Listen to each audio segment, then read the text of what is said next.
Alors, bonsoir mesdames, bonsoir mesdemoiselles, bonsoir messieurs. Je commence tout d'abord par m'excuser des petits contretemps que nous rencontrons au cours des dernières semaines pour la mise en ligne de l'émission. Vous comprendrez qu'avec tous les changements que nous avons apportés à la formule, le lieu d'enregistrement et puis également aujourd'hui les conditions météorologiques particulières à Montréal, on soit un petit peu débordé. C'est évidemment, vous le savez, l'émission Point de bascule. Richard Lehir au micro. Et ce soir, j'officierai seul, Jean-Claude Pomerleau étant retenu à d'autres activités. Alors, on a un gros programme, figurez-vous. Il se passe des choses, puis des choses très sérieuses. Des choses, curieusement, pour lesquelles on a peu d'écho au Québec.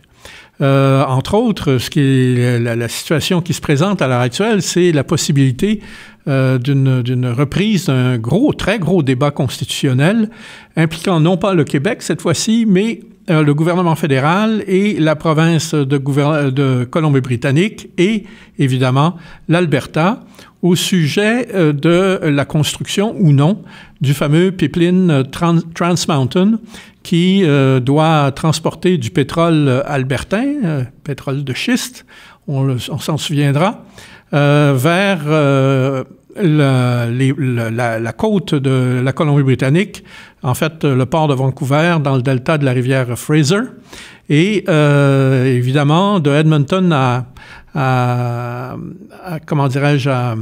Vancouver, c'est une affaire d'à peu près 1150 kilomètres, si ma mémoire est fidèle. Oui, c'est bien ça. Alors, ce pipeline-là, évidemment, traverse les montagnes rocheuses et redescend à un moment donné vers la vallée du fleuve Fraser qu'il suit pendant un certain temps. Et il faut comprendre que le fleuve Fraser, c'est un endroit assez particulier. Il y a un climat exceptionnel. Il y a qui permet justement la multiplication des vergers, il y a des vignes, bref, il y a du saumon qui remonte la rivière pour aller dans les frayères des Rocheuses. Bref, c'est quelque chose qui, s'il doit être mené à terme, va affecter considérablement la vie des gens de Colombie-Britannique et, évidemment, le projet rencontre une forte objection de la population. C'est la raison pour laquelle la première ministre Christy Clark, qui était première ministre libérale depuis quelques années et jusqu'à tout dernièrement, avait indiqué qu'elle s'opposait à la construction de ce projet, à moins qu'il ne rencontre 5 conditions extrêmement rigoureuses. En fait, toute la question se posait de savoir si les exigences de Mme Clark étaient constitutionnelles ou non. Celle-ci avait répondu le plus sérieusement du monde qu'elle s'en moquait royalement, c'est le cas de le dire, ce qui étant important pour elle, c'était que la population n'en veuille pas et qu'au besoin, elle irait jusqu'à couper l'électricité aux entrepreneurs qui oseraient défier son interdit. Bref, vous voyez l'atmosphère. De l'autre côté de la barrière, évidemment, des Rocheuses, il y a l'Alberta qui est aux prises avec un grave problème de désenclavement de son pétrole. Vous savez que c'est du pétrole, les sables bitumineux, c'est un pétrole qui est extrêmement lourd, qu'il faut pré-raffiner avant de le mettre dans les conduits parce que autrement ça bloquerait.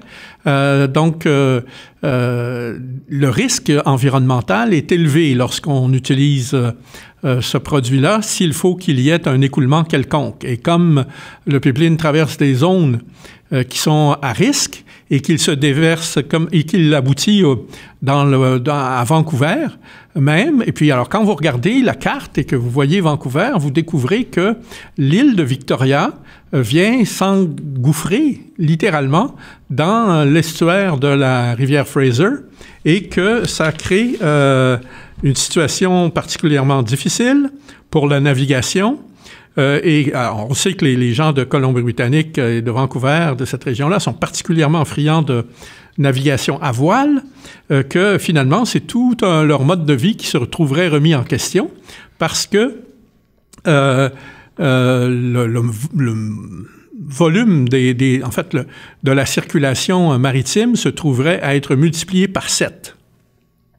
Ce qui est très important et on voit tout de suite de quelle façon ça pourrait handicaper non seulement les loisirs des gens de Colombie-Britannique, mais également la circulation et la remontée des saumons dans la rivière Fraser. Alors, quand on sait comment, par exemple, au Québec, la moindre petite entrave, par exemple, au suceur cuivré, ce fameux poisson qu'on retrouve dans le bassin de Chambly peut générer des batailles épiques.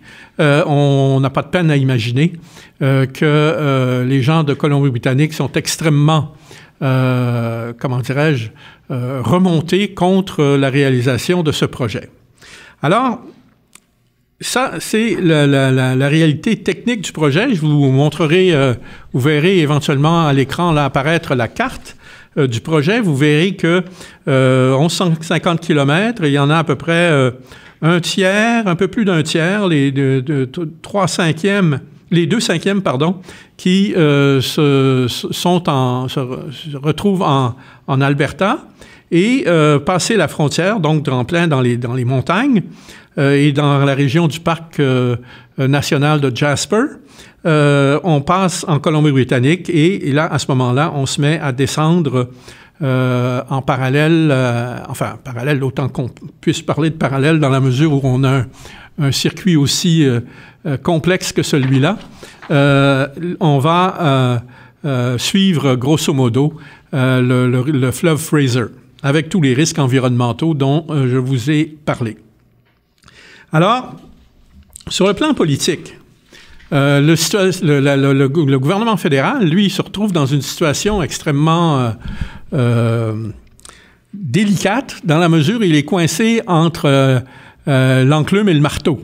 Et le marteau, en l'occurrence, étant l'Alberta de la première ministre Rachel Notley, elle-même néo-démocrate, et pour qui, finalement, pour l'Alberta, c'est une question littéralement, de vie ou de mort sur le plan économique, de trouver le moyen de désenclaver son pétrole. On sait que le gouvernement albertain a dû vivre pendant plusieurs années avec le refus des États-Unis sous le président Barack Obama d'autoriser la construction du pipeline Keystone XL qui aurait mené son pétrole depuis l'Alberta jusqu'au golfe du Mexique, aux grandes raffineries du golfe du Mexique.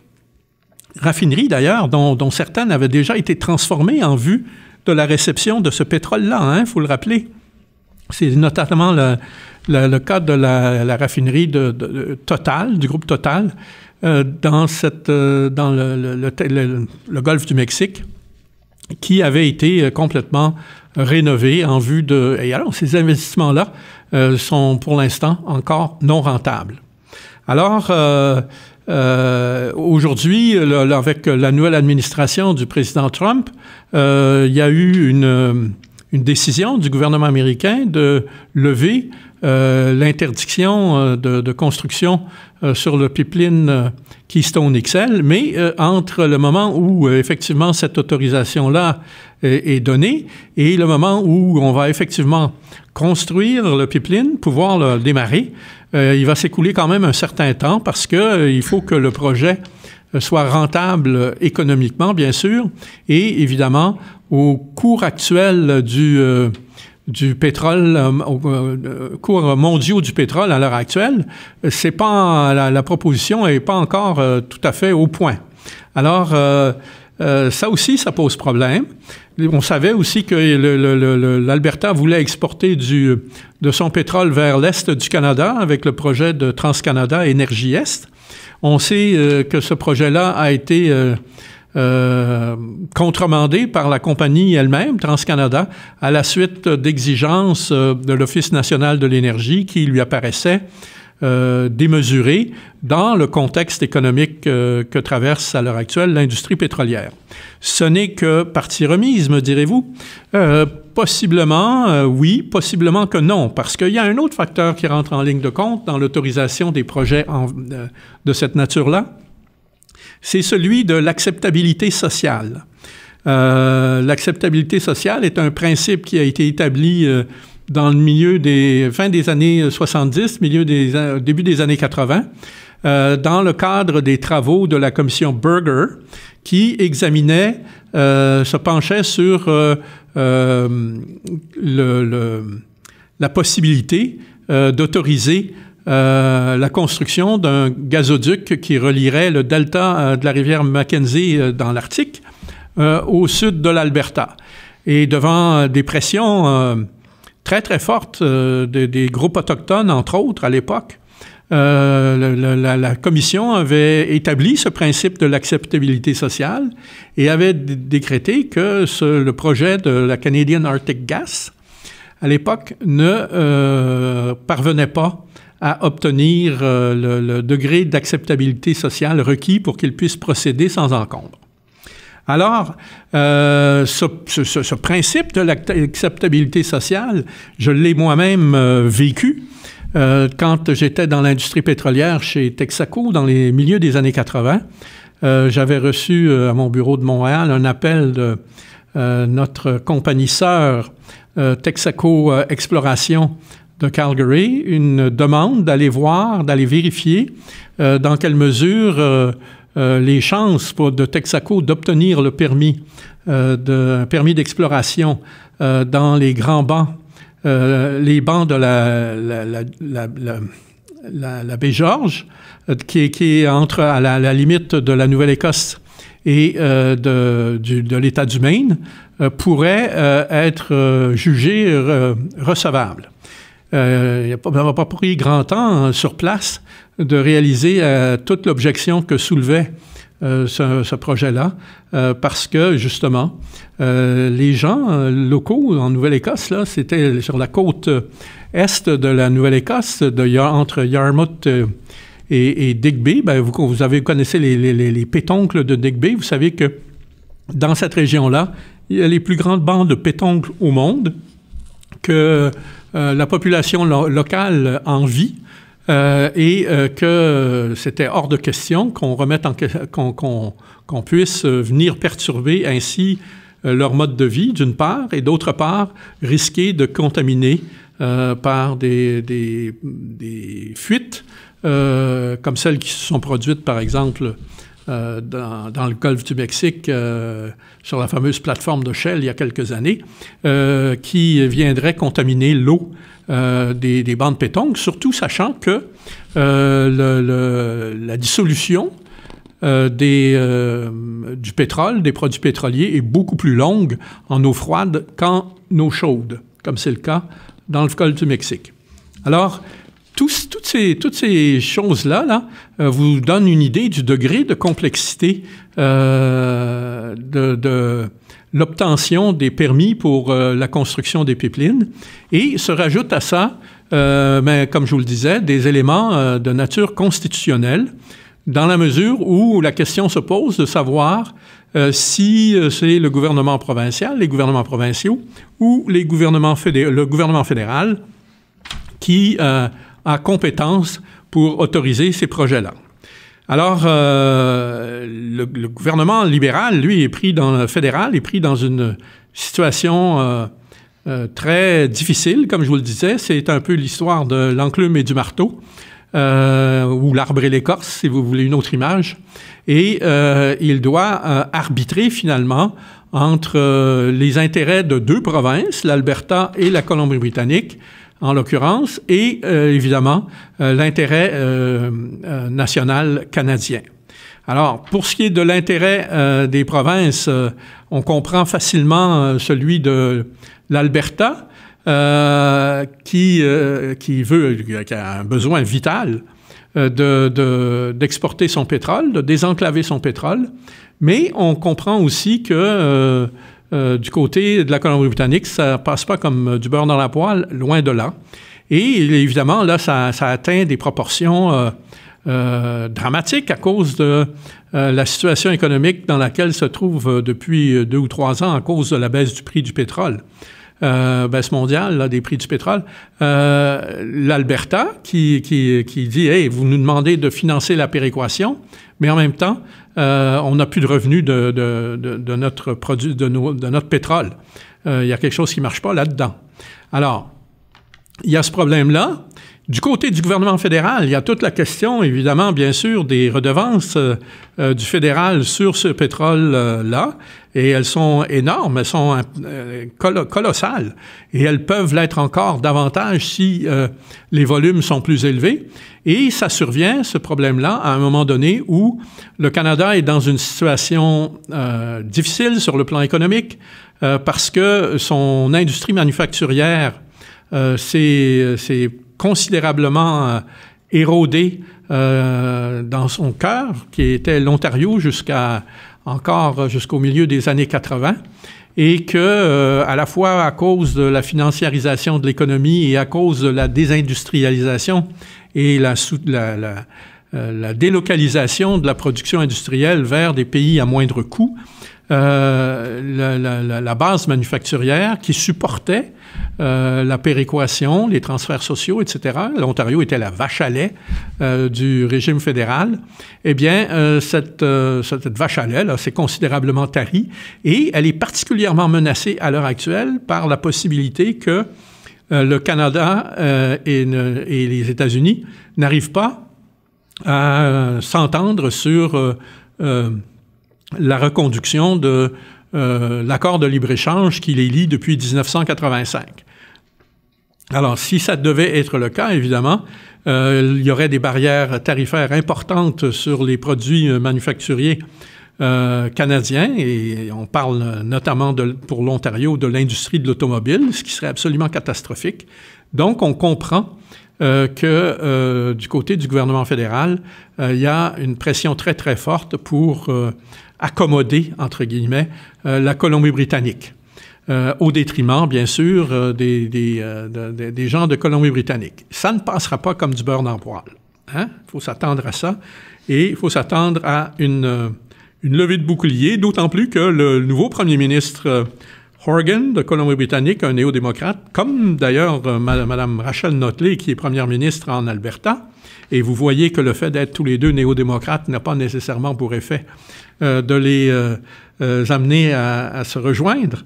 Vous voyez donc que les problèmes constitutionnels, quand ça touche des intérêts qui sont vraiment profonds, la ligne de parti là importe peu. Alors, quel est le recours du gouvernement fédéral? Et c'est là que ça devient intéressant sur le plan juridique et politique dans une situation pareille. Alors, il y a plusieurs observateurs dans la scène politique, et non les moindres, notamment à Toronto, des gens du National Post, des gens du Globe and Mail, qui sont carrément en faveur de l'utilisation par le gouvernement fédéral d'un pouvoir qui n'a pas été utilisé depuis les années 1920, qui avait été, comment dirais-je, conçu à l'origine pour permettre justement le développement du chemin de fer et qui finalement, ce pouvoir-là permet au gouvernement fédéral de déclarer à l'avantage général du Canada un ouvrage, alors c'est le cas d'une ligne de chemin de fer ou d'un pipeline, qui se trouve à être soit entièrement dans une province ou à cheval sur 2 provinces ou plus. Alors, voici ce que prévoit la Constitution à ce chapitre. Dans les pouvoirs exclusifs des législatures provinciales, c'est l'article de l'Amérique du Nord britannique de l'acte de l'Amérique du Nord britannique de 1867 qui a été reconduit par la loi constitutionnelle de 1982. Et les pouvoirs législatifs dévolus aux provinces sont énumérés à l'article 92. L'article 91, lui, énumérant la liste des pouvoirs du gouvernement fédéral. Alors, voici ce que dit l'article 92. Dans chaque province, la législature pourra exclusivement faire des lois relatives aux matières tombant dans les catégories de sujets ci-dessous énumérés, savoir, et à l'article 10, on mentionne les travaux et entreprises d'une nature locale autres que ceux énumérés dans les catégories suivantes. Alors, 92.10a, lignes de bateaux à vapeur ou autres bâtiments, chemins de fer, canaux, télégraphes et autres travaux et entreprises reliant la province à une autre ou à d'autres provinces ou s'étendant au-delà des limites de la province. B, lignes de bateaux à vapeur entre la province et tout pays dépendant de l'Empire britannique ou tout pays étranger. Et l'article, le sous-paragraphe C, les travaux qui, bien qu'étant entièrement situés dans la province, seront avant ou après leur exécution, déclarés par le Parlement du Canada être pour l'avantage général du Canada ou pour l'avantage de deux ou d'un plus grand nombre des provinces. Donc, c'est ce qu'on appelle, en droit constitutionnel canadien, le pouvoir déclaratoire du Parlement fédéral. Et ce pouvoir doit être exercé par le Parlement. Donc, c'est pas juste une question d'un décret ou d'une ordonnance du gouvernement fédéral. Il faut véritablement que le Parlement lui-même soit saisi de la question par la voie d'un projet de loi ou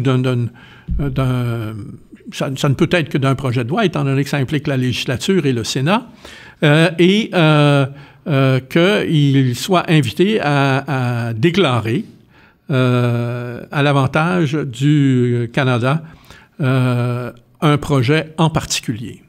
On comprend que c'est un projet en particulier et non pas tous les projets d'un même type, ce qui permettrait, par exemple, si c'était le cas, qu'on règle le cas du pipeline Trans-Canada vers l'est du Canada par la même occasion. Non, il faut nécessairement deux interventions distinctes pour régler ces deux problèmes-là, mais on comprend l'intérêt pour le Québec qui va suivre le débat de très très près et qui va certainement vouloir intervenir dans ce dossier-là, encore que selon qu'il s'agisse du Parti libéral de M. Couillard, du gouvernement Couillard ou d'un autre gouvernement, la position pourrait être très différente. Mais bref, c'est une affaire qui va diviser fortement les Canadiens et qui va déclencher une tempête constitutionnelle comme on n'en a pas vu depuis le lac Meech. La possibilité d'une telle déclaration s'était manifestée déjà à l'occasion un peu avant 2014. J'en avais d'ailleurs fait état dans un article que j'avais écrit sur Vigile à ce moment-là. Et le gouvernement Harper avait choisi de ne pas intervenir pour des raisons essentiellement politiques.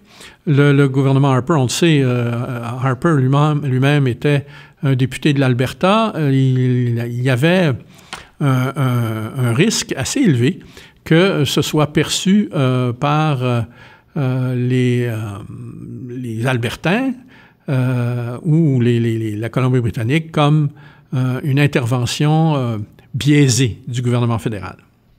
Avec l'élection du gouvernement Trudeau, qui est moins identifié aux intérêts de l'Ouest, évidemment, la question est maintenant ouverte. Mais cependant, il faut rappeler que le gouvernement Trudeau traîne un lourd bagage parce que dans les années 70, 1978, si ma mémoire est fidèle, il avait adopté une politique nationale de l'énergie qui avait été extrêmement mal reçue en Alberta et dans l'Ouest, comme en Saskatchewan, dans la mesure où c'est des deux provinces qui produisent du pétrole, et qui soulevait finalement toute la question des redevances et du droit de la possibilité pour le gouvernement fédéral de tirer des revenus de ce qui était une richesse considérée comme essentiellement provinciale. Alors, vous voyez qu'on n'est pas sorti de l'auberge et c'est un débat qu'il va falloir suivre avec la plus grande attention. Vous me direz que c'est un petit peu technique, que c'est un peu loin de nos préoccupations quotidiennes, mais je vous prie de me croire que les principes que ça met en jeu sont déterminants pour l'avenir du Québec. Souvenez-vous simplement qu'en 2009, lorsque le gouvernement provincial, à l'époque dirigé par M. Charest, avait proposé qu'Hydro-Québec achète Énergie Nouveau-Brunswick, le branle-bas que ça avait déclenché. Et ce qui était passé entièrement sous le radar au début, c'était évidemment que la conséquence de cette acquisition-là par le Québec aurait pour effet de faire de Hydro-Québec une entreprise interprovinciale et donc de la soustraire à la juridiction du gouvernement du Québec pour que ça devienne un sujet de droit fédéral. Et alors là, la question qui serait automatiquement posée, c'est celle de savoir quel intérêt y aurait-il encore eu pour le Québec de demeurer en contrôle d'Hydro-Québec, enfin pas en contrôle, propriétaire d'Hydro-Québec dans la mesure où il n'aurait plus eu le contrôle sur Hydro-Québec. Alors, vous voyez que c'est pas des petites affaires minces et légères, que c'est des sujets lourds et surtout lourds de conséquences. Alors, on va laisser ce dossier-là de côté pour le moment. On va passer à des choses qui sont plus proches de nous. Évidemment,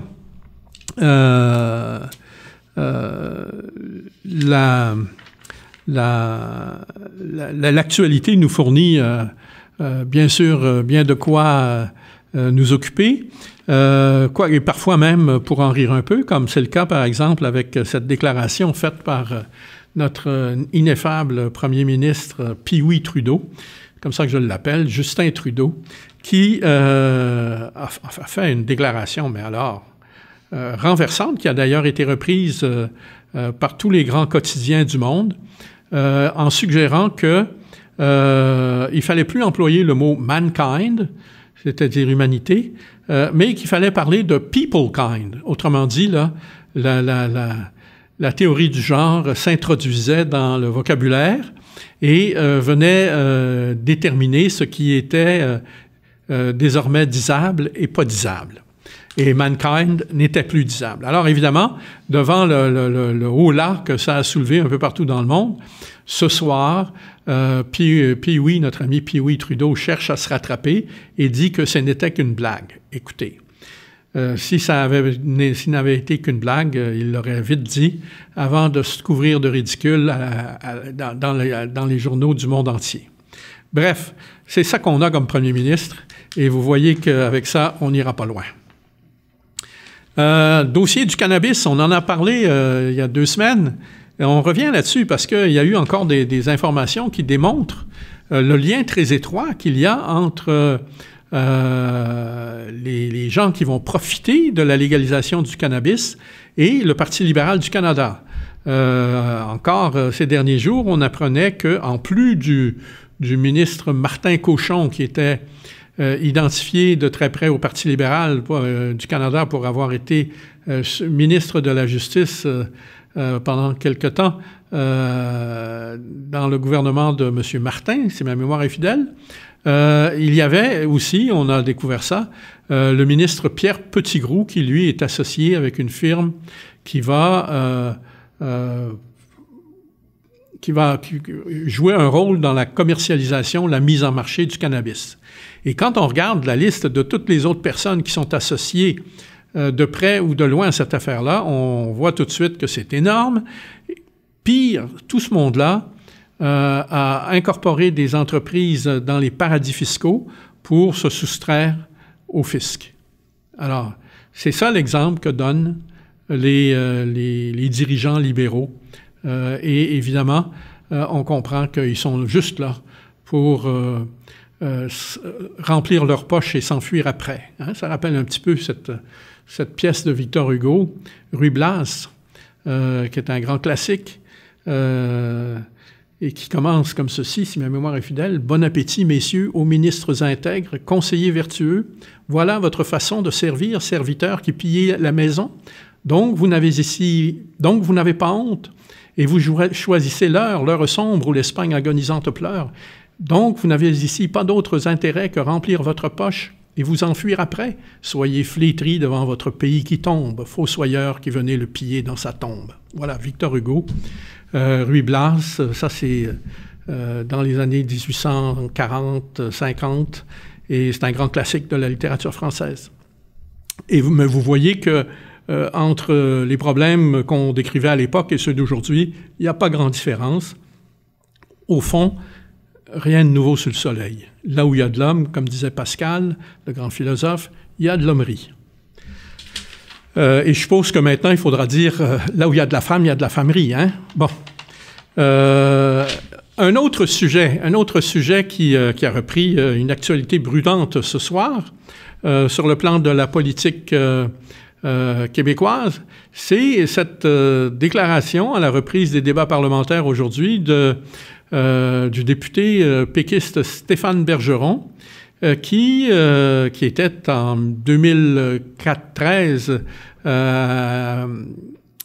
le ministre de la Sécurité publique, donc le ministre qui, c'est important de le rappeler, qui a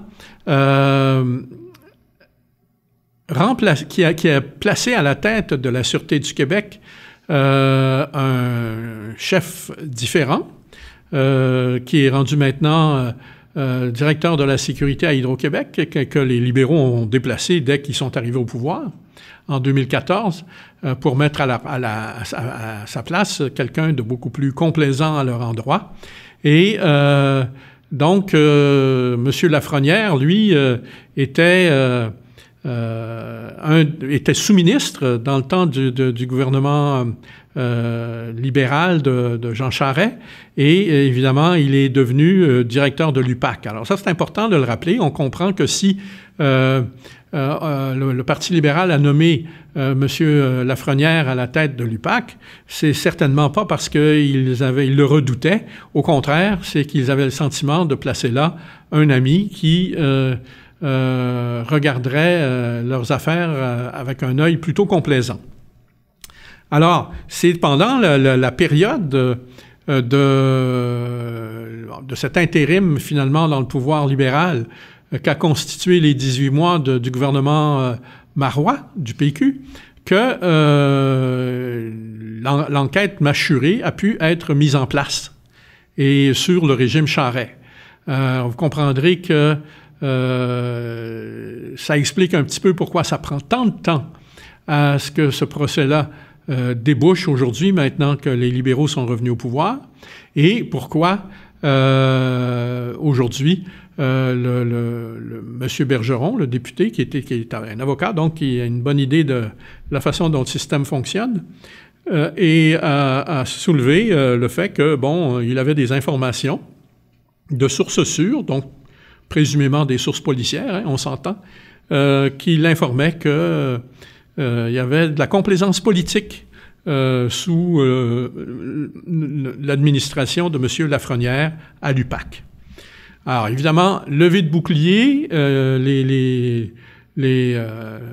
le monde a dit, voyons donc, c'est une déclaration irresponsable de la part de M. Bergeron.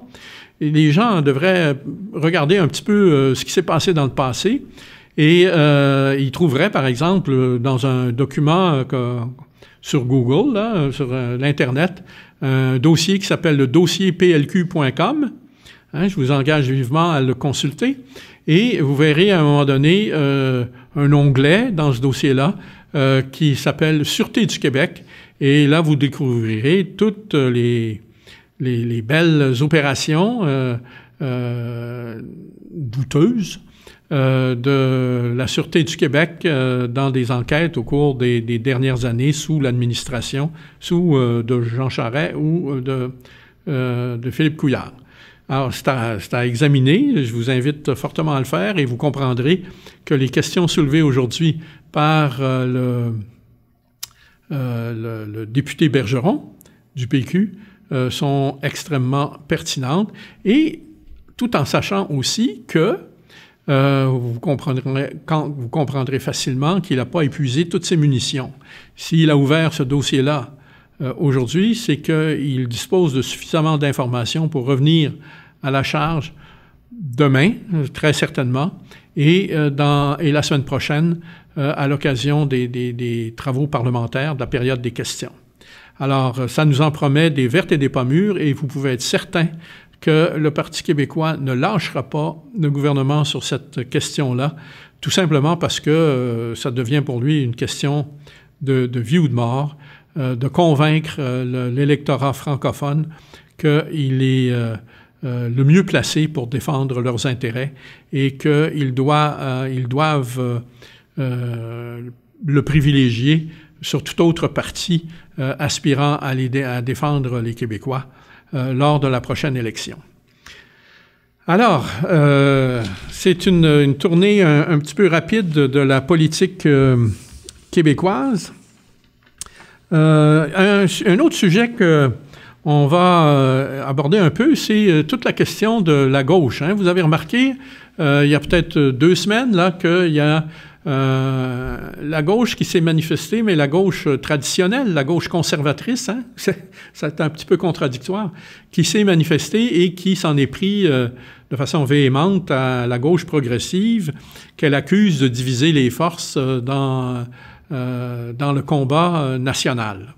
Évidemment, les progressistes n'ont pas aimé la réplique. Il y a eu un excellent article qui est apparu dans Le Devoir, il y a quelques jours, d'un monsieur qui s'appelle, si ma mémoire est fidèle, Benoît Aubin, qui est de Gatineau de l'Outaouais, et qui soulève des arguments très intéressants, mais à mon sens, qui passent un peu à côté de la carte, dans la mesure où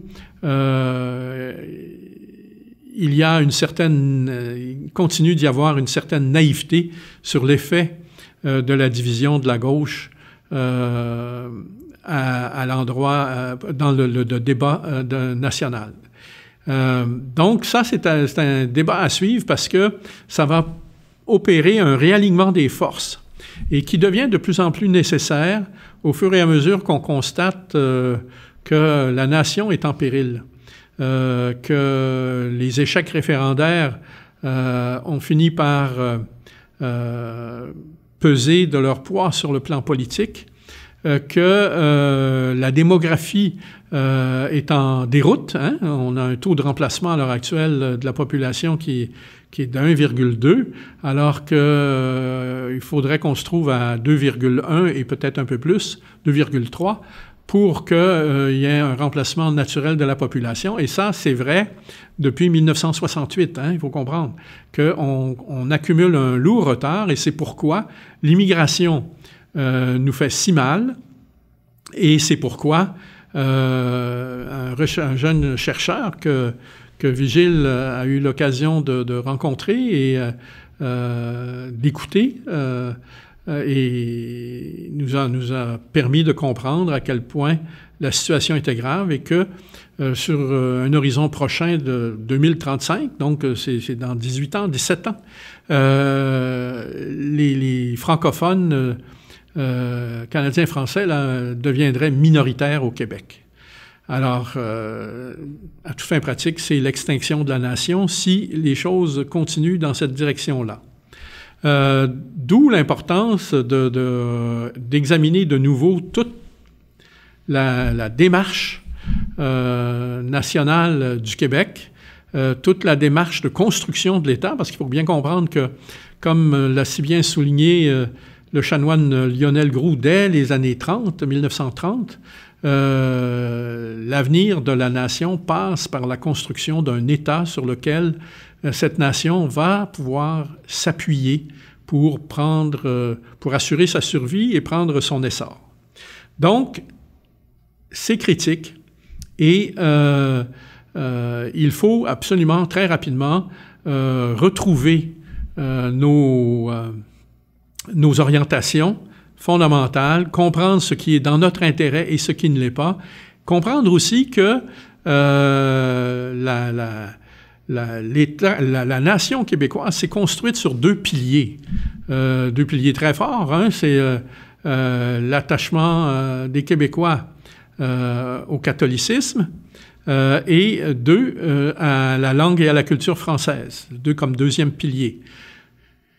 Avec la remise en question de l'Église, de son rôle, de son influence, avec la remise en question de la collusion qui pouvait exister entre les pouvoirs politiques et les pouvoirs religieux, surtout dans les années 30 et 40, ou 50 même, sous Duplessis, l'époque qu'on a qualifiée de grande noirceur, on comprend que il n'y a pas beaucoup de sympathie, et notamment certainement pas dans les milieux, entre guillemets, progressistes, à l'endroit de cette institution qui est l'Église, et les gens voient mal, ou en tout cas sont tellement contents qu'on se soit débarrassé de cette autorité, de cette férule, qu'ils ne réalisent pas à quel point notre fibre nationale était enracinée, sinon dans la religion elle-même, du moins dans la culture religieuse catholique. Alors, il faut faire la part des choses. Aujourd'hui, il n'est certainement pas question de revenir en arrière, mais il est question certainement de comprendre que il y a des tas de mesures qui ont été prises et qui ont pour des effets dévastateurs, notamment sur la famille. Hein? Toutes choses qui nous sont apparues tellement normales, tellement libératrices, comme la libération du divorce, la libéralisation des séparations, la libéralisation de l'avortement. Et on peut continuer comme ça avec plusieurs autres exemples. Toutes ces manifestations, une chose aussi simple que l'abaissement de l'âge de la majorité, milieu des années 60, a eu des effets dévastateurs sur la famille, hein? Dans le sens où ça a déresponsabilisé les parents, sans pour autant responsabiliser les enfants parce qu'ils étaient trop jeunes et qu'ils pouvaient tout de suite avoir accès au soutien de l'État par l'entremise du bien-être social et gagner de la sorte une certaine indépendance à l'endroit de leurs parents plus rapidement. Bref, toutes sortes de mesures comme celle-là qui bien intentionnées au départ, ont eu des effets négatifs. Et là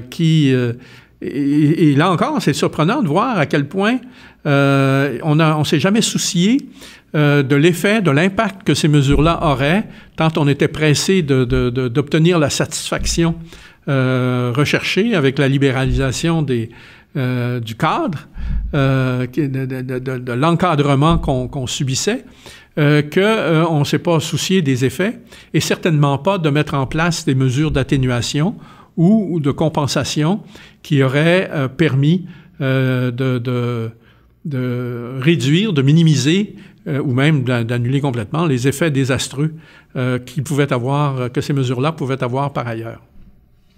Alors aujourd'hui, si on veut redresser la barre, c'est toutes des choses sur lesquelles il faut se pencher et j'espère que les partis politiques et en particulier le Parti québécois comprendra que il faut absolument qu'ils remettent le cap sur la défense des intérêts de la nation et de l'État.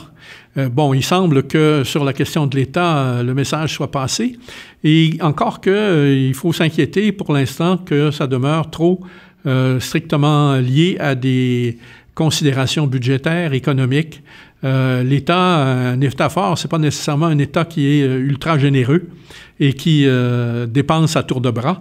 Un État fort, c'est celui qui arrive à se faire imposer et se faire respecter, comme l'avait fait le gouvernement du Québec sous Duplessis lorsqu'il avait obtenu du gouvernement fédéral le retour de la compétence provinciale pour le prélèvement de l'impôt sur le revenu. Ça, c'était en 1954.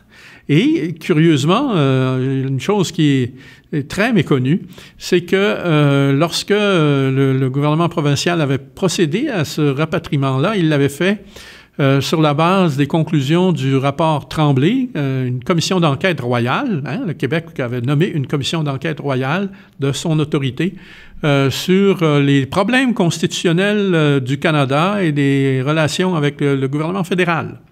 Pas rien, là. C'était audacieux pour l'époque en 1954.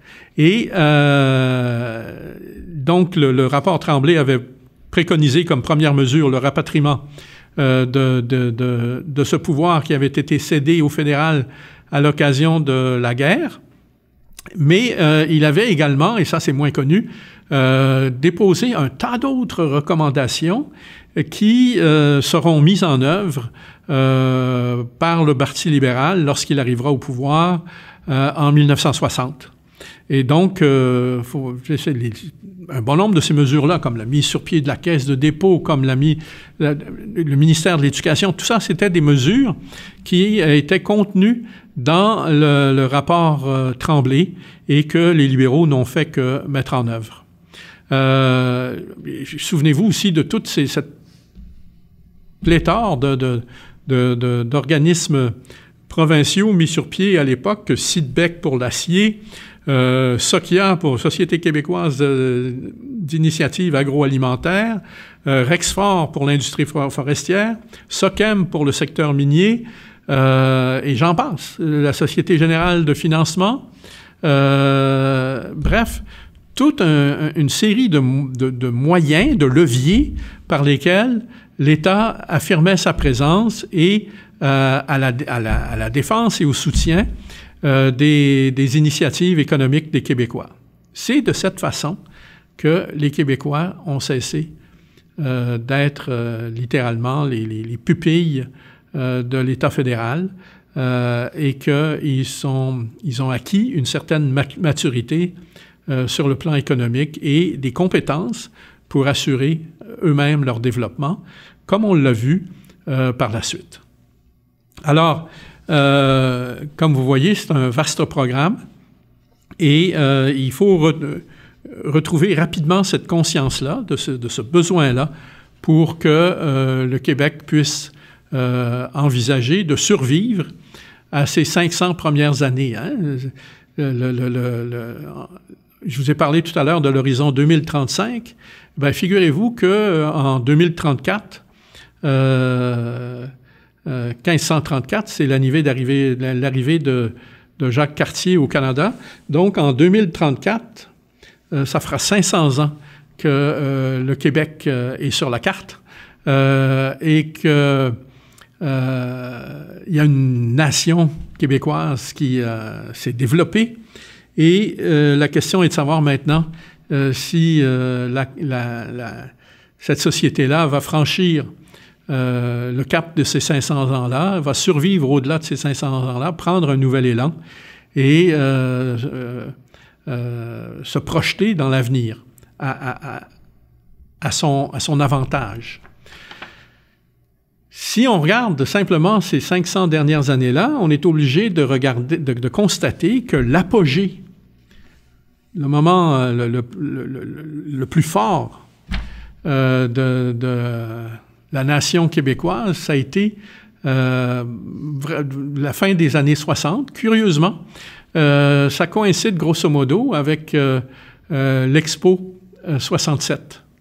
Et c'est pas un hasard, figurez-vous, que le général de Gaulle soit venu à l'Expo 67 au moment de l'exposition universelle. Et il y avait des projets à l'époque là, très nets, très clairs entre le président de Gaulle et puis le premier ministre Johnson pour faire passer le Québec à une autre étape. Malheureusement, ça ne s'est pas produit et les Québécois se sont laissés détourner vers une autre voie. Ils ont lâché les pouvoirs de l'État. Ils ont arrêté de se concentrer sur l'accumulation constante de nouveaux pouvoirs par l'État pour rêver du pays et s'imaginer que l'avènement du pays réglerait tous leurs problèmes, l'avènement par la voie démocratique à l'occasion d'un référendum. On voit que d'abord, ça n'a pas marché en 80, ça n'a pas marché en 95. On voit que la Catalogne, l'Écosse n'est pas parvenue au résultat qu'elle souhaitait il y a quelques années, que la Catalogne vient de se planter ces derniers mois, que le Kurdistan aussi a fait patate, hein, c'est le cas de le dire, et que la voie référendaire n'est pas nécessairement la bonne façon à employer pour lancer l'initiative d'un pays. Au contraire, un référendum, c'est pas pour commencer, c'est pour finir. Et on utilise le référendum à la toute fin, lorsque la partie est jouée, lorsque le rapport des forces en présence crée les conditions pour la reconnaissance par tous, très évidemment, de l'existence d'un nouveau pays. Alors, c'est une stratégie à réviser complètement et dans ce sens-là, Jean-François Lisée a été bien avisé de suspendre de façon indéterminée la tenue d'un autre référendum. Et il faut profiter de ce moment-là pour revoir la stratégie de fond en comble et faire en sorte que la prochaine fois qu'on fera un référendum, ce sera parce que toutes les conditions seront en place pour qu'il soit gagnant.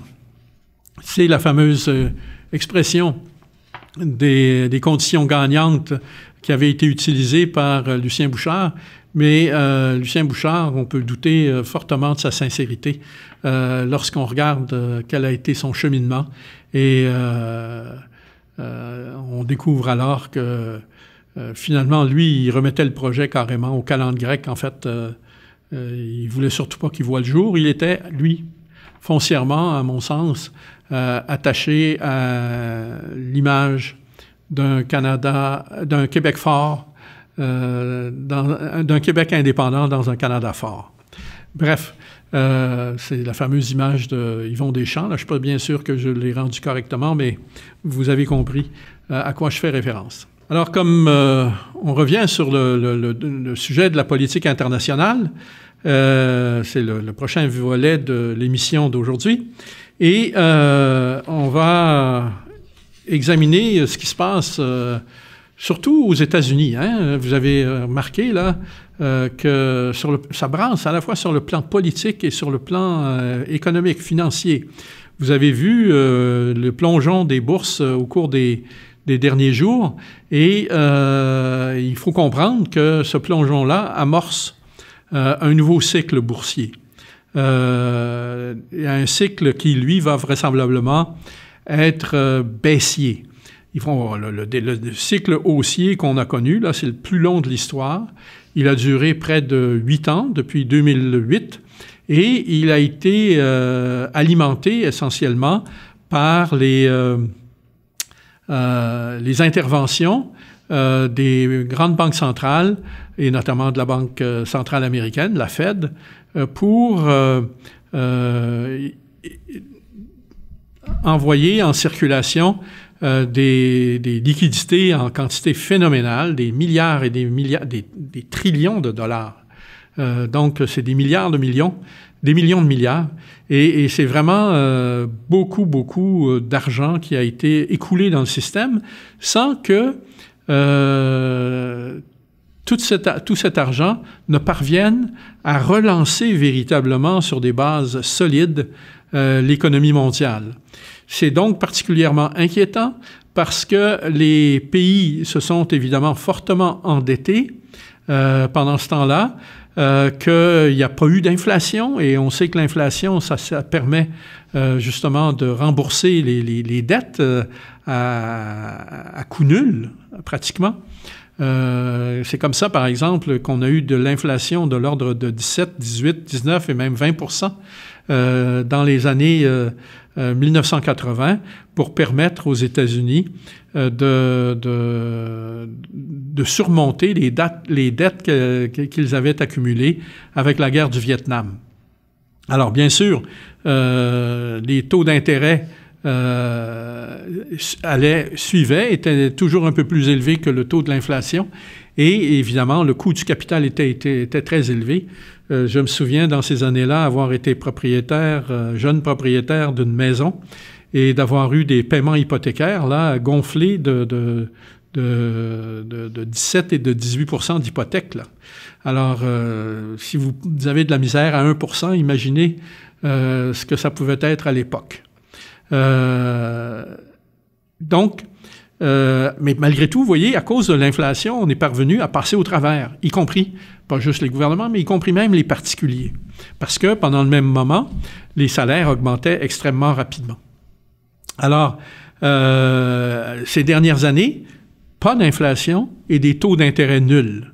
Même dans certains cas, en Europe, des taux d'intérêt négatifs. Et tant la Fed que la Banque du Canada, le gouverneur de la Banque du Canada, ont évoqué au cours des dernières années la possibilité que et les États-Unis et le Canada pourraient même se retrouver dans une situation d'avoir à mettre en place des taux d'intérêt négatifs. Ça veut dire quoi? Ça veut dire que si vous déposez 100 000 $ à la banque, vous risquez de vous retrouver au bout de quelques mois, non plus avec 100 000 $, mais avec 99 000 $. Donc, non seulement votre argent ne s'est pas apprécié, mais en plus, il a perdu de la valeur. Alors, quand une économie, quand l'économie mondiale en est rendue là, c'est signe qu'elle est en très, très, très mauvaise santé. Et vous comprendrez que les autorités de tous les pays ont cherché par tous les moyens à éviter de nous informer de la gravité de la situation pour ne pas créer des situations de panique. Alors, c'est ce qui s'est passé en début de semaine, vendredi dernier et en début de semaine, lorsque les marchés boursiers ont plongé jusqu'à 1100 points lundi, ce qui est un événement qui était sans précédent. Alors, bien sûr, hier, la situation s'est un peu rétablie. Aujourd'hui, les marchés ont clôturé en légère baisse. Mais ce qui est préoccupant, c'est que le problème, on a changé de cycle, hein? Donc c'est un problème qui va revenir. Les plus grands spécialistes parlent d'une correction, c'est comme ça qu'on appelle cette situation lorsque il y a un renversement des tendances et que cette correction pourrait atteindre 20%, voire même 50%. Alors, imaginez, s'il fallait que ce soit le cas, ça créerait de sérieux problèmes. Ce qu'il faut comprendre, c'est que au cours des dernières années, les investisseurs non professionnels se sont un petit peu retirés du marché devant leur incapacité à comprendre ce qui se passait. Et en fait, avec l'introduction des ordinateurs, des algorithmes un peu fous, il y avait plus beaucoup de possibilités pour les petits investisseurs de s'y retrouver. Alors, mais ça va bien. Ces algorithmes-là sont effarants quand ils partent à la hausse, mais ils sont encore plus effarants quand ils partent à la baisse. Et quand ça part à la baisse, on ne sait absolument pas ni quand ni comment ça va s'arrêter. Alors, ça peut repartir d'un jour à l'autre. Et il faut comprendre que maintenant, on est désormais dans ce cycle baissier et ça va avoir des conséquences sur tout le monde. Hein. Il faut être bien conscient que les grands investisseurs sur les marchés, ceux qu'on appelle les zinzins, les investisseurs institutionnels, les banques, les compagnies d'assurance, ces gens-là achètent des quantités astronomiques de titres qu'ils détiennent en fiducie pour leurs déposants, pour leurs assurés ils sont obligés de ne choisir que des titres solides, forts. Et quand les marchés se mettent à baisser, ils sont obligés de liquider ces titres-là. Et souvent, ils vont le faire à perte. Alors, on est rentré dans un instant vous me passerez l'expression de swing. Et le swing n'est pas haussier, il est baissier. Donc, on va connaître des moments difficiles. Ça va avoir des effets. Hein? Regardez simplement la hausse du pétrole qu'on observait sur les marchés depuis quelques semaines, depuis le début de l'année. Elle est en train de fondre presque comme neige au soleil parce que les investisseurs sont inquiets et constatent que parmi les titres à l'heure actuelle les plus affectés par le mouvement baissier, ce sont les titres pétroliers et gaziers. Alors, on va voir, comme je dis, ce qui va sortir de ça. Et le problème aussi, c'est qu'il y a des facteurs politiques, non seulement des facteurs économiques, qui sont susceptibles d'avoir une incidence sur les baisses du marché, parce que les États-Unis sont dans une situation extrême d'opposition, de tiraillement entre les démocrates et les républicains, entre l'État profond et les conservateurs, entre les progressistes et la droite traditionnelle américaine. À l'heure actuelle, je veux dire, on assiste à un déclin du pouvoir politique, une érosion du pouvoir politique aux États-Unis. C'est quand même incroyable, là. Le pays qui était la plus grande force mondiale est littéralement en train de se désintégrer politiquement sous nos yeux. Et évidemment, tous ceux qui avaient investi lourdement dans la perpétuation de l'hégémonie américaine sont obligés de se réajuster et de comprendre qu'à l'heure actuelle, pour arriver à sortir de leurs problèmes, les États-Unis vont être obligés, comme l'a d'ailleurs dit le président Trump, hein, c'est « America first ». OK? Et que tous les autres intérêts vont être sacrifiés au passage. C'est ce qui a amené le gouvernement de M. Trump, l'administration de M. Trump, de se retirer des accords, des négociations du partenariat transpacifique. C'est ce qui l'amène à vouloir remettre en question l'accord du libre-échange avec le Canada et le Mexique. L'ALENA, c'est ce qui l'amène à vouloir imposer des conditions difficiles pour permettre à la Chine d'exporter vers les États-Unis. Puis on comprend parfaitement que c'est justifié dans la mesure où on rendait public encore aujourd'hui les derniers chiffres de la balance commerciale américaine qui affiche à l'heure actuelle le plus gros déficit depuis longtemps.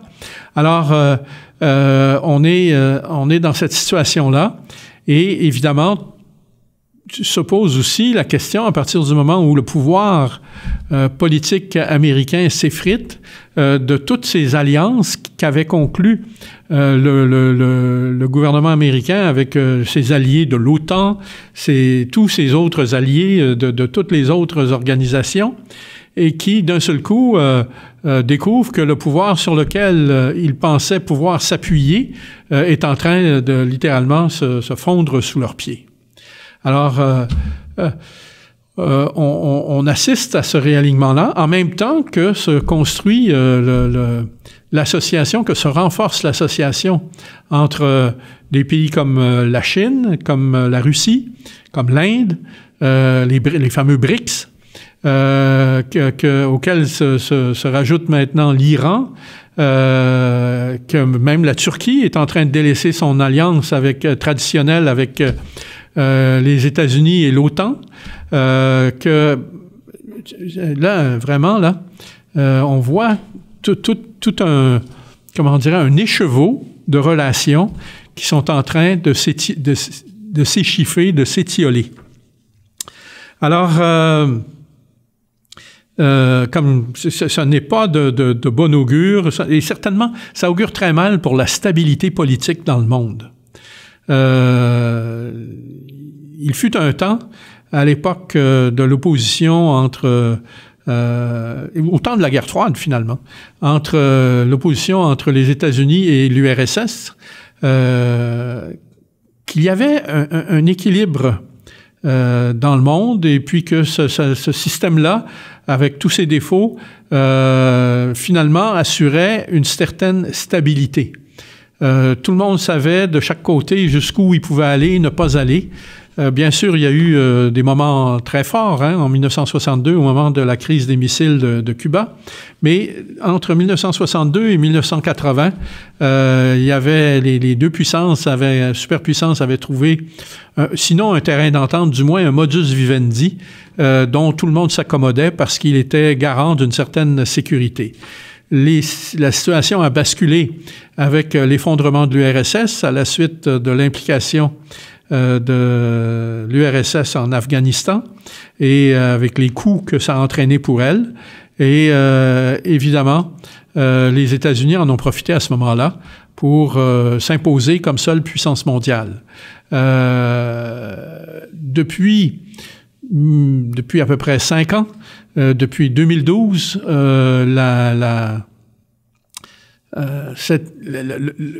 revient à la politique des blocs.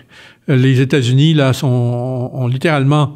ne sont plus en mesure d'assurer leur hégémonie et multiplient erreur après erreur en cherchant à vouloir sauver les pots. À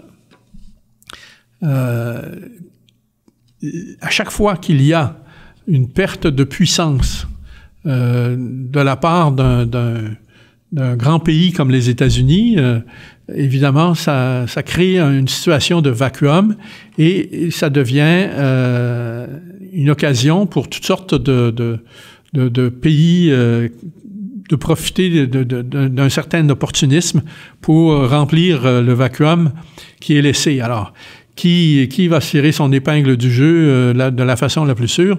Il va falloir attendre qu'on revienne à un nouveau point d'équilibre pour être capable de faire le bilan des gagnants et des perdants.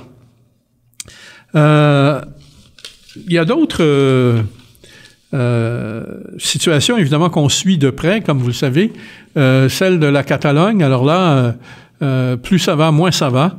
Et Carles Puigdemont, il faut prononcer son nom correctement en catalan, le chef des indépendantistes cherche à rentrer en Espagne, mais évidemment, le gouvernement espagnol est dans une excellente position pour lui refuser ça, dans la mesure où il a enfreint, effectivement, Puigdemont, l'ordre constitutionnel espagnol et qu'il n'y a absolument aucune protection qui lui est offerte en vertu de ce système-là.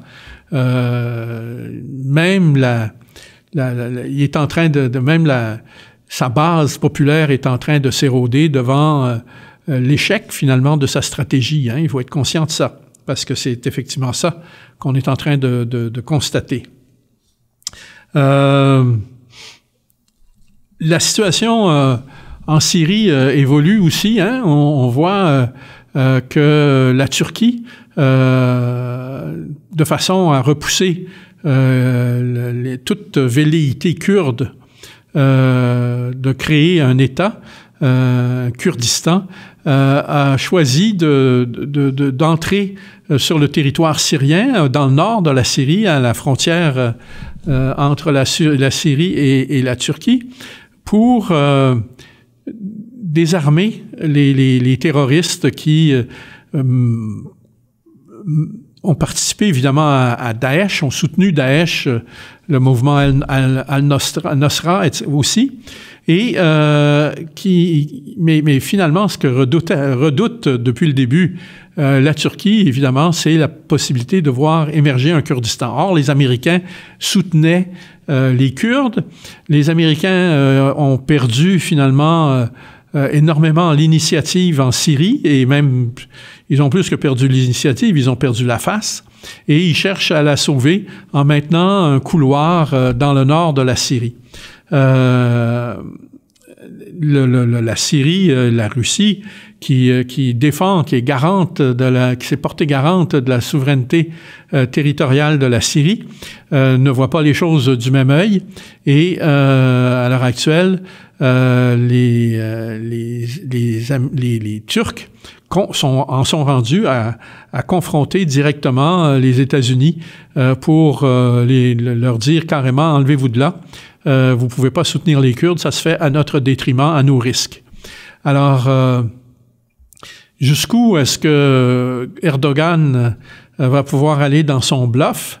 S'agit-il premièrement d'un bluff? Et si tel est le cas, jusqu'où va-t-il être capable de tenir le coup sans être complètement démasqué?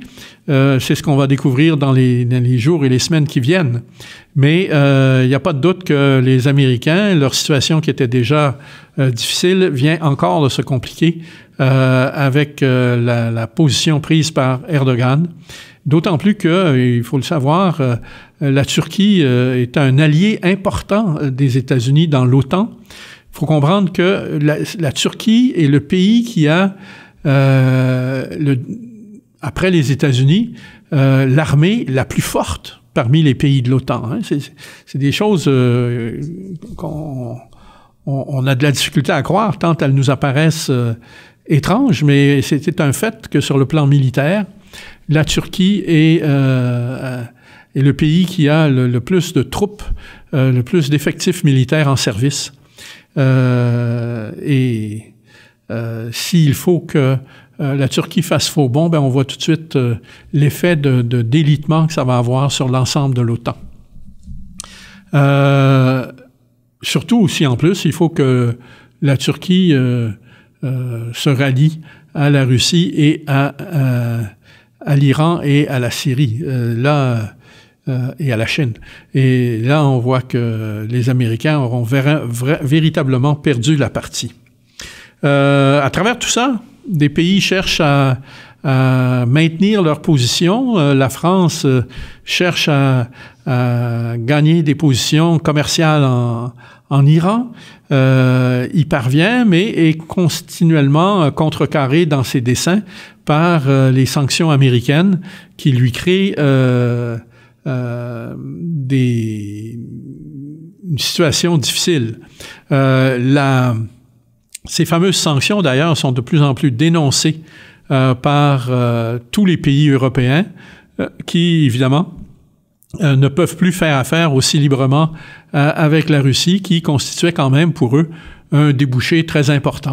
Alors, bien sûr, il y a des productions dans lesquelles les Européens excellent et pour lesquelles ils continuent d'avoir un avantage important sur la Russie. Mais il y en a d'autres dans lesquelles la Russie est en train de profiter des sanctions pour se développer et de le faire à très grands pas. On parle évidemment du secteur agricole, agroalimentaire, mais aussi le matériel de défense.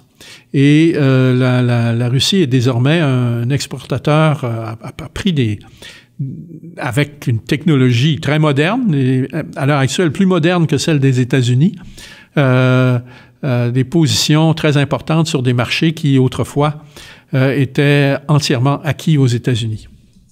Alors, on voit que le monde se complexifie. En Extrême-Orient, il reste encore la question non réglée de la Corée du Nord. Cette question est mise entre parenthèses pendant quelques semaines à l'occasion des Jeux olympiques de Pyeongchang, si ma mémoire est fidèle. C'est bien comme ça que ça s'appelle. Pyongyang, les Jeux olympiques en Corée du Sud, auquel la Corée du Nord a décidé d'envoyer des participants. Donc, c'est l'occasion d'un certain rapprochement politique entre la Corée du Nord et la Corée du Sud qui, évidemment, contrecarre, là aussi, les plans des Américains qui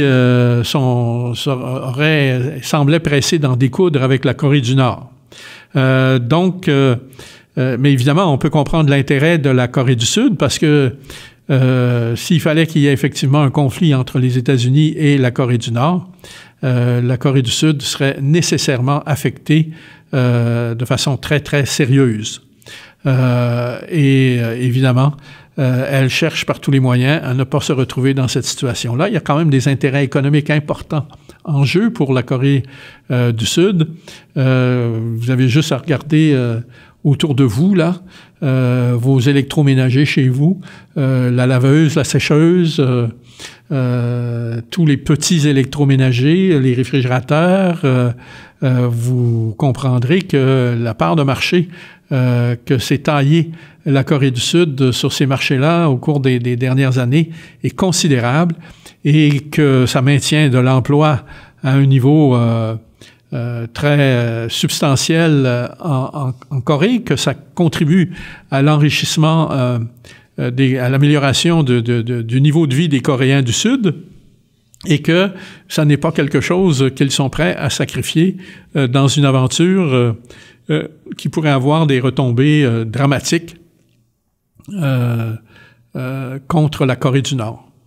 Alors, voilà l'état du monde résumé assez rapidement en ce mercredi. On est le 7 février, je crois. Hein? Oui, mercredi 7 février. Alors donc, vous écoutiez Point de bascule et la semaine prochaine, je devrais avoir récupéré un partenaire pour la prochaine émission. Alors, je vous souhaite d'ici là une excellente semaine et au plaisir de vous revoir.